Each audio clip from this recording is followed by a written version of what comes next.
Penny, I'm curious to ask you, obviously, content marketing remained a strong trend in the report. It's it's stabilising a little bit. It's not sort of growing as aggressively, but it had already undergone a lot of that growth. But it is still a major channel, along with social, for a lot of B2B organisations. Xero does really great work with content, obviously, in the B2B space. I'm interested to know, I guess, if you've got some of your secret recipe for content marketing success, and I suppose how that content in particular fits into your wider ecosystem. Content is it for us. Video content. And we look at all different, levels of video, like high production, someone on their iPhone. We encourage the whole business to be creating content and putting it out there. We put very sort of, minor rules around it. So, if it doesn't work, just handrails. Yeah, exactly. As business budgets get tight, content is the answer for us for air cover. But it really has to be content that obviously is relevant, is useful. I mean, brands are becoming publishers, and that's actually, obviously a state of where we're going, with our print media, but also it's just the way that the brands or companies are morphing into more than just a product or a service. And with that comes storytelling, with that comes learning peer-to-peer, how do I do stuff? They are looking to us way beyond just an accounting platform. They want to know how to run their practices, their accountants and bookkeepers, how to, exit a business, how to obviously grow a business, how to go overseas, export overseas. And that's obviously our opportunity, is to provide them content to teach them. And then obviously from a commercial point of view, they're engaged with Xero, they stay with Xero, they promote Xero, etc. So yeah, I was surprised that content hadn't grown as much, but maybe it's what people think content is, and it's not just the written word. Still a very important element.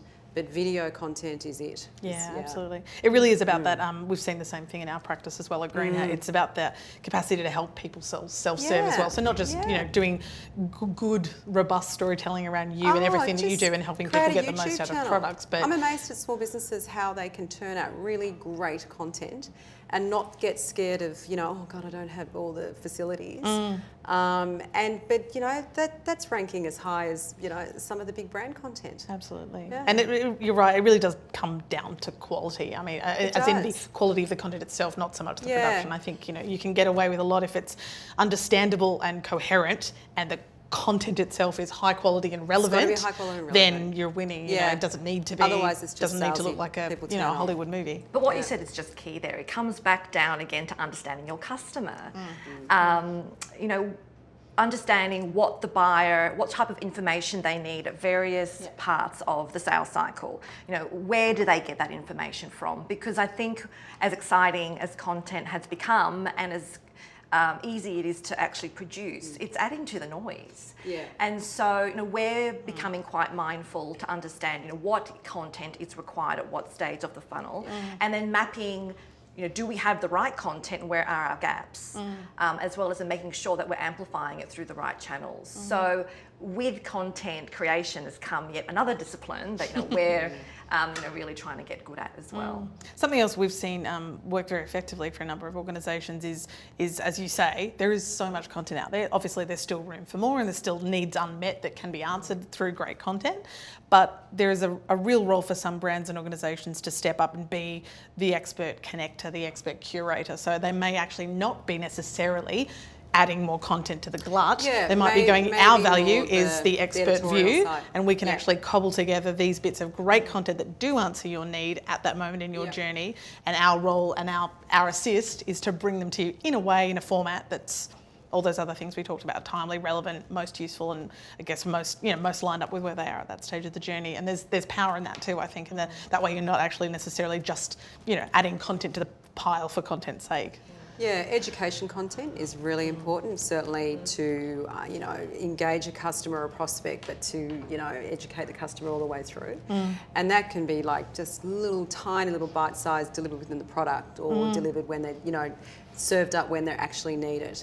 That's the most valuable content. And certainly the one that people sort of talk about, and, that's probably the one we get the most feedback from, is great education content. Yeah. I think that what both of you have said is in relation to your kind of content approach or content strategy, you've got quite a clear focus on what it is you're trying to deliver. And that's where a number of organisations fall down, is that they're going, right, we've got to be in the content game. Content marketing's it, and that's what we're doing.